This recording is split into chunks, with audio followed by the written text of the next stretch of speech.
In the ruthless architecture of organized crime, power is rarely handed to women. It is seized, fought for, taken in blood, silence, and calculation, and for black women. The barriers have always been even higher: prejudice from society, distrust within criminal networks, and the constant expectation that they would never rise beyond the margins. But some did more than rise. They shattered ceilings, rewrote rules, and built empires in the shadows. These were not side characters in someone else's story. They were strategists, commanders, queenpins, women whose names still circulate in whispers long after their operations ended. Tonight on Starshift Media, we uncover the true stories of the most powerful female crime bosses in modern history. Women who ruled streets, manipulated systems, and, in some cases, walked away before the world even realized how dangerous they were. Before we begin, I want to hear from you. Have you ever heard of a real-life female mafia or cartel boss? If yes, type 1 in the comments. If you thought they only existed in movies, type 0. And if you're ready for more deep investigations into the hidden world of crime, power, and psychology, make sure you like this video, share it, and subscribe to Starshift Media, because the deeper we go, the darker it gets. The Queenpin of Los Angeles, Jemiker Thompson. The 1980s turned Los Angeles into a battlefield. Crack cocaine swept through neighborhoods with terrifying speed. Fortunes were made overnight. Lives were destroyed just as quickly. Amid that chaos emerged a young woman few initially took seriously until it was too late. Her name was Jemiker Thompson. She had grown up watching her family lose everything, including their home. The humiliation of eviction carved itself into her memory. Powerlessness, she decided, was the worst fate imaginable. As a teenager, she entered the drug trade alongside her boyfriend. At first the money was small, street-level dealing, constant risk, little reward. But Jemiker saw something others didn't. When crack cocaine exploded into demand, she recognized it as an economic revolution disguised as a drug epidemic. She and her partner scaled operations rapidly, shifting from retail dealing to wholesale distribution. Within a few years, she controlled supply routes across Los Angeles. By age 20, Jemiker Thompson was managing a network many male traffickers twice her age could not match. She laundered profits through a luxury hair salon catering to celebrities, a business that masked millions in revenue. Her ability to blend legitimacy and crime made her nearly untouchable. Federal agents struggled to build cases. Rivals struggled to compete. The FBI eventually gave her a rare title, the Queenpin. Then tragedy struck. Her partner was murdered, leaving her a widow with a young child and a vast criminal empire vulnerable to takeover.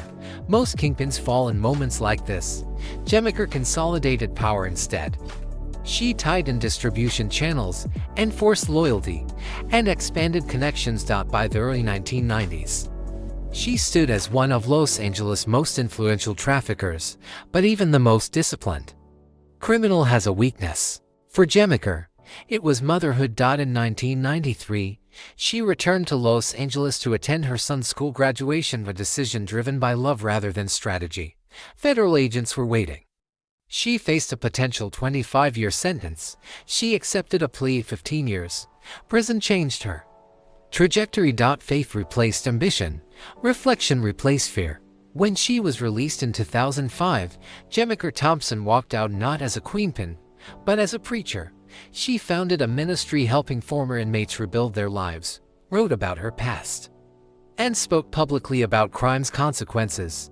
Yet legends rarely fade completely. In Los Angeles streets, her story still circulates, a reminder of how quickly power can rise, and how unexpectedly it can fall. The widow who became Philadelphia's drug queen, Thelma Wright. Philadelphia in the late 1980s was another epicenter of the crack epidemic. Entire neighborhoods shifted under the weight of addiction and trafficking.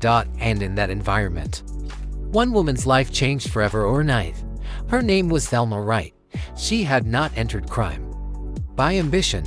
She was a wife and mother married to Jackie Wright, a major drug figure. When Jackie was murdered, the structure protecting her family vanished instantly. What remained was danger, debt, and to children depending on her survival. Faced with collapse, Thelma made a decision almost unimaginable. She stepped into her husband's empire. The learning curve was brutal. Negotiations with suppliers, maintaining distribution, managing violence without provoking it. But Thelma adapted with remarkable speed.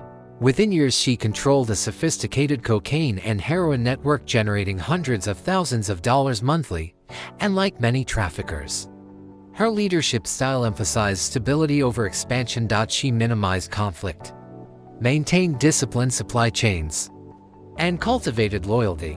Yet the threat never disappeared. In 1991, she narrowly survived an assassination attempt, a moment that redefined her priorities. For the first time since entering the underworld, she considered exit. And she did something few crime bosses achieved. She walked away alive. Today, Thelma Wright speaks openly about her past, describing both power and trauma.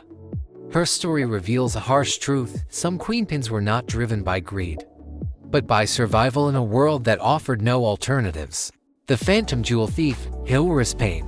Long before cybercrime and digital fraud, theft required presence, charisma, deception, performance. No one embodied that art more completely than Doris Payne.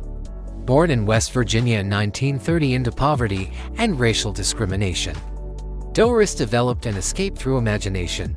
She played a childhood game called Miss Lady, pretending to be a wealthy socialite. As she matured, that persona became real. She entered luxury jewelry stores dressed as aristocracy, confident, refined, and questioned. Sales staff saw status. They never saw threat. Her method was elegant simplicity. She would request multiple high-value diamonds, create confusion through selection. And in a moment of distraction, substitute or conceal the true stone, then leave. Her crimes spanned continents: Paris, Tokyo, Monte Carlo, New York. Over 6 decades, she stole millions in jewels. She maintained dozens of aliases and identities, escaped custody repeatedly, and once even removed a diamond with nail clippers while detained. One of her most famous heists involved a 10-carat ring stolen in Monte Carlo, the stone hidden, and the empty setting discarded into the sea. Even in her 80s, arrests continued. No weapons. No violence. Only performance perfected into criminal mastery.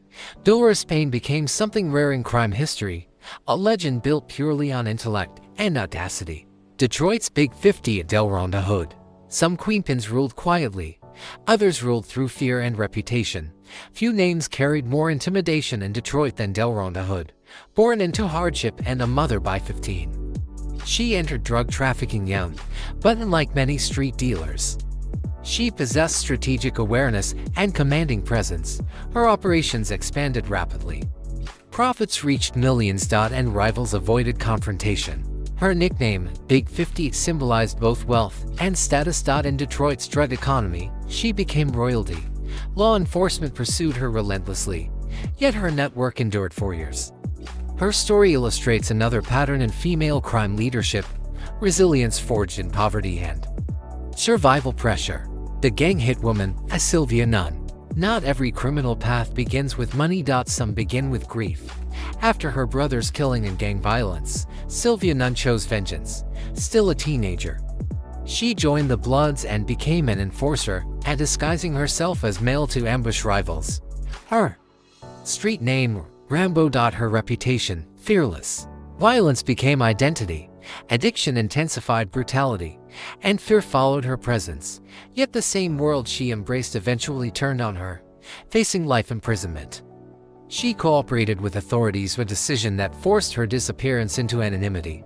Sylvia Nunn's story reflects the destructive cycle of retaliation that defines gang culture: grief creating violence, violence creating more grief.